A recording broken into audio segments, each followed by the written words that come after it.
Hi welcome back to my channel. ഇന്നൊരു simple chicken ബിരിയാണിയാണ് ഉണ്ടാക്കാൻ പോകുന്നത്. ഇതിലേക്ക് നമുക്ക് 1.5 കിലോയുടെ ഒരു ചിക്കൻ എടുത്തിട്ടുണ്ട്, 3 കപ്പ് ബാസ്മതി റൈസ് എടുത്തിട്ടുണ്ട്, പിന്നെ 2 സവാളയാണ് എടുത്തേക്കുന്നത്, ജിഞ്ചർ ഗാർലിക് പേസ്റ്റ് ഉണ്ടാക്കി വെച്ചിട്ടുണ്ട്. ഇത്രയും വേണ്ട, അതിൻ്റെ പകുതി ചേർക്കുള്ളൂ. തക്കാളി 2 എണ്ണം അരിഞ്ഞു വെച്ചിട്ടുണ്ട്. ബസ്മതി റൈസ് കഴുകി വെള്ളമൊഴിച്ച് കുതിർത്തി വെച്ചതാണ്. ലെമൺ ജ്യൂസ് ഹാഫ് ലെമൺ എടുത്തിട്ടുണ്ട്. നെയ്യ്,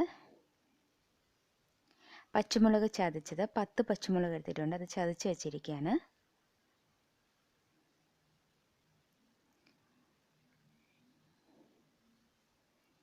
ചിക്കൻ കട്ട് ചെയ്ത് ഈ ഒരു വലുപ്പത്തിലുള്ള പീസസ് ആക്കി കട്ട് ചെയ്ത് വെച്ചിട്ടുണ്ട്. ഒത്തിരി വലുപ്പം വേണ്ട, ഒത്തിരി ചെറുതാവരുത്, ഒരു മീഡിയം സൈസിൽ കട്ട് ചെയ്ത് വയ്ക്കുക.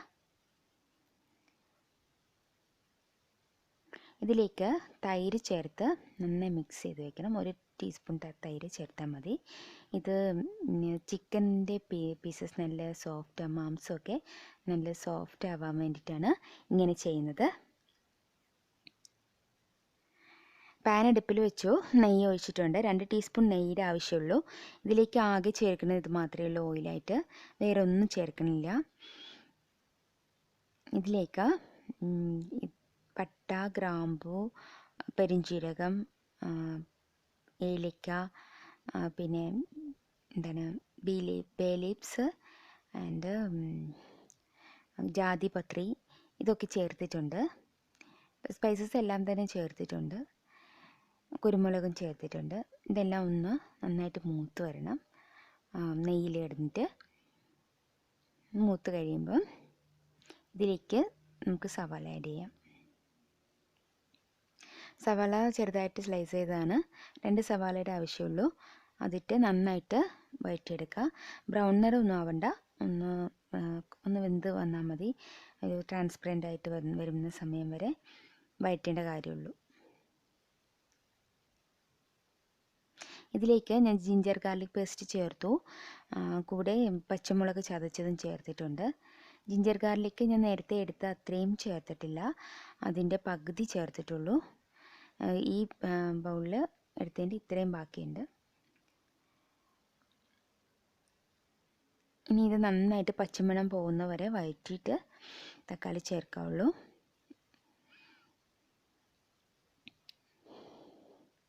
തക്കാളിയും കൂടി ഇട്ട് നന്നായിട്ട് വഴറ്റി തക്കാളിയൊക്കെ ഒന്ന് വെന്തതിന് ശേഷം കുറച്ച് മൂടി വെച്ച് വേവിച്ചാൽ വേഗം തക്കാളി വെന്ത് കിട്ടും.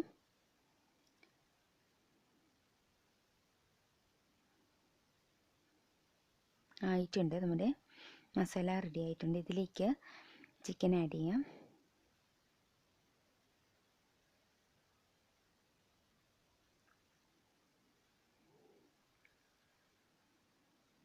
ചിക്കൻ ഇതിലിട്ട് നന്നായിട്ട് വഴറ്റണം.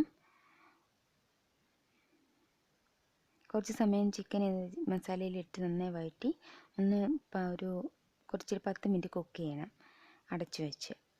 കുറച്ച് സമയം വഴറ്റി കൊടുക്കുക.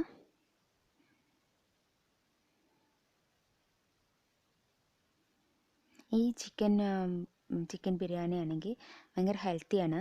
ഇതിൽ ഒരുപാട് ഓയിലൊന്നും ചേർക്കുന്നില്ലല്ലോ. ഇത് പുതിനയാണ് ഞാൻ ചേർത്തത്. എൻ്റെ പുതിന ഫ്രഷ് ഇല്ലായിരുന്നു, ഇത് ഡ്രൈ പുതിനയാണ്. വീക്കെൻഡ് അതുകൊണ്ട് ഞാൻ ഇതൊന്നും മേടിച്ചിട്ടില്ല, ഷോപ്പിലൊന്നും പോയിട്ടില്ല. അതുകൊണ്ട് അപ്പോൾ ഇതിലേക്ക് മല്ലിയില ചേർക്കണം. മല്ലിയില, പുതിനയിലയൊക്കെ ഉണ്ടെങ്കിൽ ചേർത്താൽ നല്ല മണം ഉണ്ടാവും. ഞാൻ മല്ലിയില ചേർത്തിട്ടില്ല, എൻ്റെ കയ്യിൽ ഇല്ലാത്തത് കൊണ്ടാണ് ചേർക്കാത്തത്. അതൊക്കെ ചേർത്താൽ നല്ലതായിരിക്കും. 10 മിനിറ്റ് മൂടി വെച്ച് വേവിച്ചതാണ്. ഇതിലേക്ക് ഗരം മസാല പൊടിയാണ് ചേർക്കുന്നത്. 2 സ്പൂൺ ഗരം മസാല പൊടി ചേർക്കുന്നുണ്ട്, വേറെ ഒരു പൗഡറും ചേർക്കുന്നില്ല. ഇതിലേക്ക് നിങ്ങൾക്ക് ആവശ്യമുണ്ടെങ്കിൽ മഞ്ഞൾപ്പൊടി ചേർക്കാം, ഞാൻ ചേർക്കുന്നില്ല.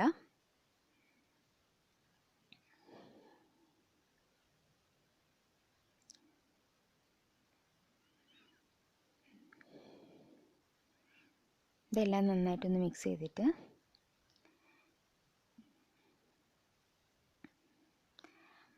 ഇത് കുട്ടികൾക്കൊക്കെ വേഗം നമുക്ക് ഉണ്ടാക്കി കൊടുക്കാൻ പറ്റിയൊരു ബിരിയാണിയാണ്. പെട്ടെന്ന് കുട്ടികൾക്കൊക്കെ ഉണ്ടാക്കി കൊടുക്കാം, വലിയ പ്രോസസ്സൊന്നുമില്ല, ആകെ ഒറ്റ പരിപാടിയേ ഉള്ളൂ. ഇതിനി മൂടി വെച്ച് വേവിക്കാം.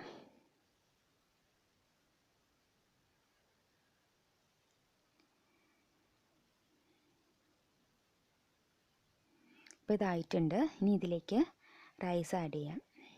റൈസ് സെപ്പറേറ്റ് വേവിക്കുന്നു, ദമ്മിടലൊന്നുമില്ല, ഇതിൽ തന്നെ ഇട്ടാണ് റൈസ് വേവിക്കുന്നത്. അപ്പോൾ റൈസ് ഇതിൽ കിടന്ന് വേവുമ്പം ഇതിലെ ചിക്കനിലുള്ള സ്റ്റോക്ക്, ചിക്കൻ്റെ ടേസ്റ്റും ഒക്കെ റൈസിൽ നന്നായിട്ട് പിടിക്കും. റൈസിന് നല്ല ടേസ്റ്റ് ഉണ്ടാവും.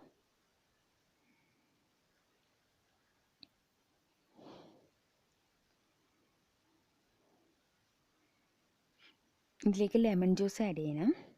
ഞാൻ ഹാഫ് എടുത്ത് വെച്ചിരുന്നല്ലോ, അത് ആഡ് ചെയ്യുവാണ്. ഈ ലെമൺ ജ്യൂസ് ആഡ് ചെയ്യുമ്പോൾ ചോറ് തമ്മിൽ ഒട്ടാതെ നല്ലതായിട്ട് ഇരിക്കും. അതിനാണ് അത് ആഡ് ചെയ്യുന്നത്. തിളപ്പിച്ച വെള്ളമാണ് ചേർക്കുന്നത്. 1 ഗ്ലാസ് അരിക്ക് 1.5 ഗ്ലാസ് വെള്ളമാണ്. ഞാൻ 3 കപ്പാണല്ലോ എടുത്തേ, അപ്പം ഞാൻ 5 ഗ്ലാസ് വെള്ളം എടുത്തിട്ടുണ്ട്. ഈ വെള്ളം ഒഴിച്ച് ഇനിയിപ്പോൾ നന്നായിട്ട്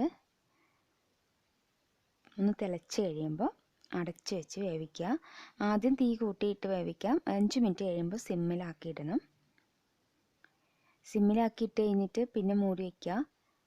ഇത് കുക്കറിലും ഉണ്ടാക്കാം. കുക്കറിലാണെങ്കിൽ ഒറ്റ സ്റ്റീം വരുമ്പോൾ ഓഫ് ചെയ്തിടുക. ഒറ്റ വിസിലടിക്കുമ്പോൾ അത് ഓഫ് ചെയ്തിട്ടേക്കുക.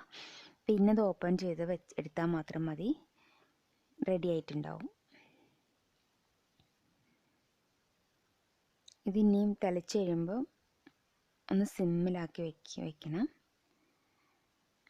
തുറന്ന് നോക്കാം ആയിട്ടുണ്ടോ എന്ന്.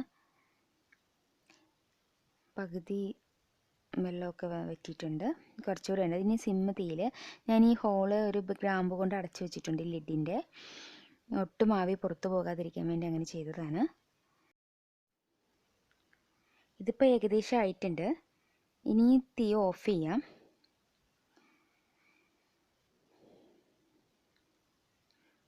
ഇതിപ്പം ഇളക്കുമ്പോൾ കുഴഞ്ഞതുപോലെ തോന്നും, പക്ഷെ കുഴഞ്ഞിട്ടൊന്നുമില്ല.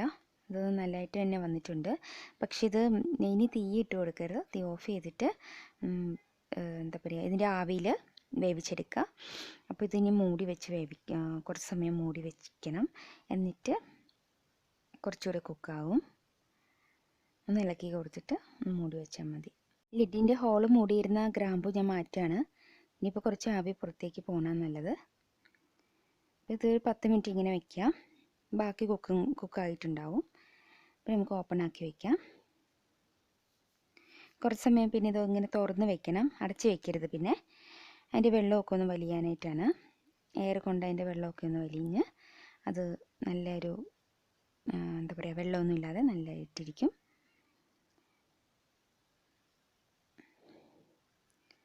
കുഴച്ച് വല്ലാതെ കുഴക്കരുത്. ഒന്ന് ഇങ്ങനെ ചെറുതായിട്ടൊന്ന് ഇളക്കി കൊടുക്കുക.